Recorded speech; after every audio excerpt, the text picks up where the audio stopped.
welcome. This is a grey day in Stockholm, Sweden. This place is called Segeltorp. It's a big dealer called Bilia, which sells Renault and Volvos and stuff like that. And today is a big day for me because today I will actually order my new Alpine. We are now at the Segeltorp showroom for Alpine, which is the first one in Sweden. Yes, this is exactly. Mr. Alpine Sweden. Yes, exactly. Yeah. So when are you going to open this showroom? Perhaps at week 3 okay, till so the year. Late January. Yeah, late January, but we hope for it to open it as soon as possible. And the test drives, when will they start for anybody interested in that? As soon as we have the cars available, actually. We'll try to manage them on the streets as soon as possible, but unfortunately they will be on winter tires for start. Okay. And the feel of the car is actually a bit different. So. Yeah. But doesn't the winter tires mean that the rear is a bit looser than the normal and you slide easily? Yeah. Which is a good thing. Yeah, exactly. Yeah. Anyway, this place looks great. So if you're in Stockholm and you're interested in an Alpine, come and visit Jan here, and he will tell you all about it. But first, let's go back a couple of days, because before you go to the dealership, you of course look at the configurator, and then, as you can see here, I entered the homepage of Alpine cars. It's in French. I will change that, of course, to English, and see what comes. Model, easier to understand. Configure your A110, it says there. Go down to Sweden, it says coming soon, but we don't care about that. We go to France instead, where they seem to have a beta version open. And here you can see now, you can choose between two models. Either you go for the Legend or you go for the Pure. The first Premiere Edition is not available. It's been sold out and will not be offered anymore. I go for the for the Pure version. Configurer cette version, so configure this version in my school French, I think. And there are a lot of colors. This is of course the Alpine blue, or the Alpine blue that I believe a lot of people will take, which is a good reason of course not to take it, because you want a car that is a little bit more unique. This is a darker blue that I like very much. This is also some special white paint with some bluish flakes or anything in it. The dealer told me it's supposed to be very, very nice. This is some sort of graphite gray, black of course, which is very nice, and normal white. I think I'll go for black. There it looks. It looks pretty nice. I saw the black car in the Premiere Edition because we had one of these cars in Sweden, which a magazine called Teknikens Värld tested, and that car really looked amazing. But it also had much nicer rims than these 17-inch ones. Okay, talking about rims, let's go on to the Ronde. I believe that's, well, rims and wheels or whatever they mean in France. And now you have the 17-inch rim, which is included in the Pure package. You have the forged, which is important, lighter and stronger wheels. They are forged. Fuchs wheels, which were offered also in the Premiere Edition, but you can also see that this has no black paint here. The Premiere Edition wheel was a mixture between metal parts and black painted parts, which was very nice, and that rim in my opinion looked much better than this one. But it's basically the same rim but without the black paint on it. You have the of course the a bit the retro Legend rims, which look like this, and you have the Seracs, which are now my favorite when it comes to look. It's all a matter of taste, of course, but I like these very much. They are sort of grayish and black, and really nice. But for me, light is very important, so I'll go with the forged wheels to start with at least. Moving on then to Celery, which I believe is the seats. And here you can see the seats that they offer in the Pure version, which is, they are apparently very lightweight Sabelt seats. I tried them out in the car. They fitted me perfectly. I will go for them. But you can also, of course, sorry, you see here you get some Alcantara, which is very nice to sit on, and you also you don't glide around too much as you can do on leather, so I like this very much. You can, of course, also select them. Oh, you can't do that here, but you can select the comfort seats. We'll come back to them later. So anyway, let's go on here. And now the accessories. Start with the navigation part. I think the navigation is included in the standard package, but you can choose telemetrics, and that's basically about keeping track of lap times, etc., which is of course a must on a car like the Alpine, which is a track car. I will definitely go for that one. And then you have the audio system Focal, which is upgrade number 1, and you have the Focal Premium, which is upgrade number 2. I believe the most important difference here is that with the Focal Premium you get the subwoofer, whereas in the normal Focal you don't get the subwoofer, and then there's of course a standard system. I like very much to listen to good music, and as far as I understood, this car is silent enough so that you can still enjoy good music. So I will go for the Focal Premium. I know that comes with a 5 kilo weight penalty, but it might be easier for me to lose 5 kilos, then I will neutralize this weight penalty. Okay, anyway, let's go on to next accessory. You have the comfort, and here you can choose heated and foldable rear mirrors. I won't take that, but some of you might. Pack rangement, I think it's some sort of bags where you can put stuff in the car, some leather bag between the seats, which I selected. I'm not sure if I'm gonna keep that, we'll see. You have the possibility of heated seats, but that's only with the comfort seats, mind you. And here you have a look at the comfort seats. See if we can have a look at those. You don't see much. Here you have a possibility to select the logo, which are on the front wings of the car, an Alpine logo, which I will of course do.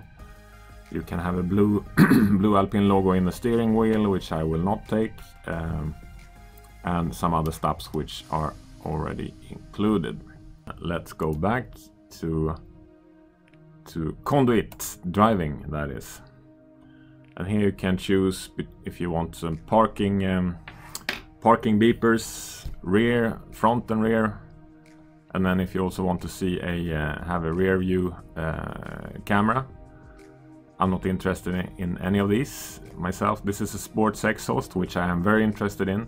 I only hope that you will be able to deselect any sort of synthetic enhancement of the exhaust tone, which I'm not a fan of myself, but we'll see how that works. You get the gearbox, of course. Thank you, Alpine, for that. Blah blah blah. These are also standard equipment. Let's go back here.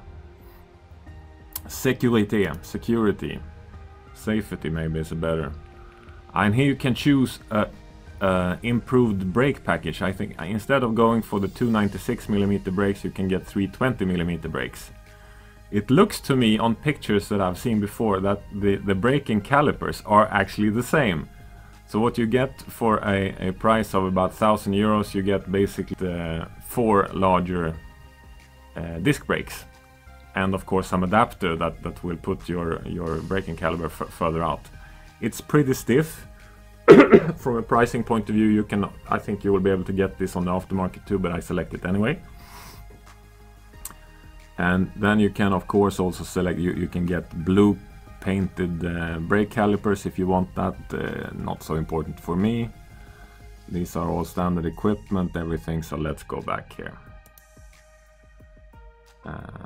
You have the exterior personalization, and you get some heritage pack with this chrome trim on the front hood, which I'm not so interested in.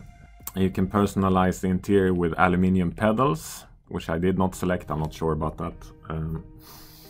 And you can also get some footrests for the passenger and some other stuff which is included. I think if we go on to accessories, here you can buy a lot of accessories on this French site, which is nothing that that they offer us in Sweden, but here you can get some snow chains, you can get a fire extinguisher, an alarm system, etc. You can get the camera support, which is good if you want to film when you're driving on track, and also a magnetic smartphone support, which I would really like to buy. I don't know how I do that, but we'll see. And there are some bags and some nets and stuff, some other wheels, I don't know what that is, and some tools and stuff, and a battery charger. You can get all this, of course, on the aftermarket. Let's go to recapitulative or whatever. Oh, this is my car now. This is how it looks. Looks really nice to me. You know, ordering a car like this is not easy. I mean, if you get the colors or rims wrong or forget some essential equipment that a lot of buyers, or second-hand buyers rather, that they really want, you might find it difficult to sell the car. Even worse, perhaps it might eat you during your ownership, that you forgot to click this and that. So playing around in this configurator is pretty helpful. At least it was for me.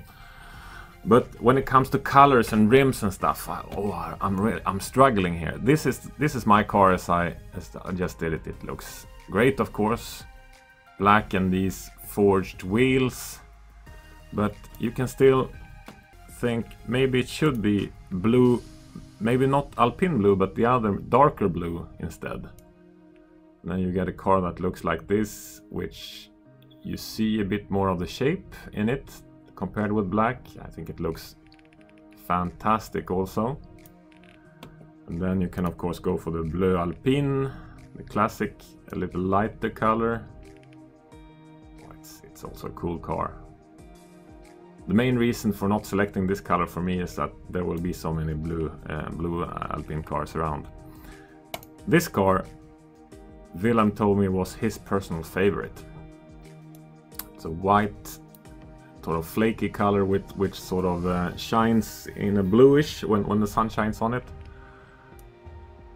Oh, this also looks great. Shit, this is gonna be really difficult. You have the gray one.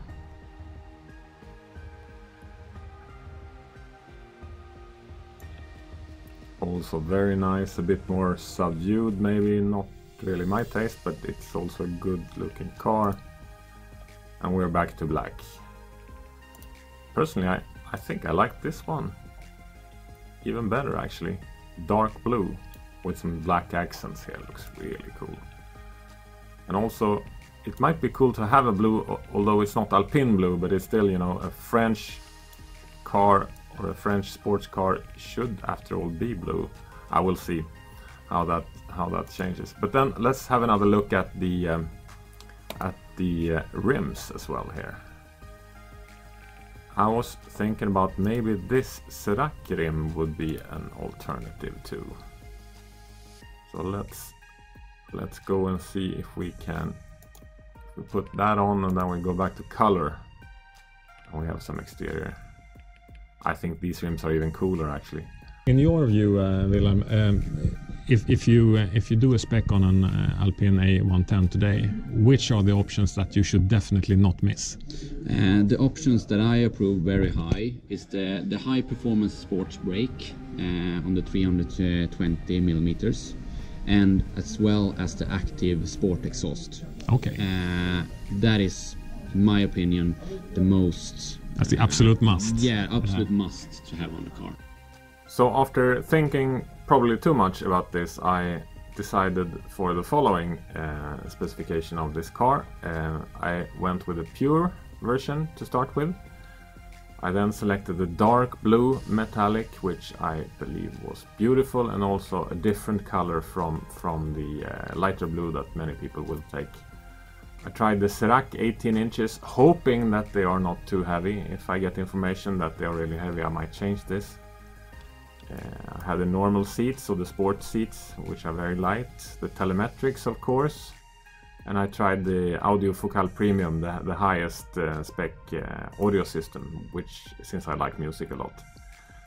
I went for the bag in the middle of the car, as between the seats, to have some storage space. I haven't seen the bag, I hope it will be alright. I also took the logos, the Alpine logos, on the front wings. Of course, the sports exhausts and the high performance brakes. And yeah, here the wheels come again. But that's about it, how I decided. But as far as I understood from Wilhelm, I can still change these options a couple of weeks ahead if I all of a sudden find out that I want parking beepers after all, or what have you. We'll see how it all turns out. Okay, see you soon again. Bye bye.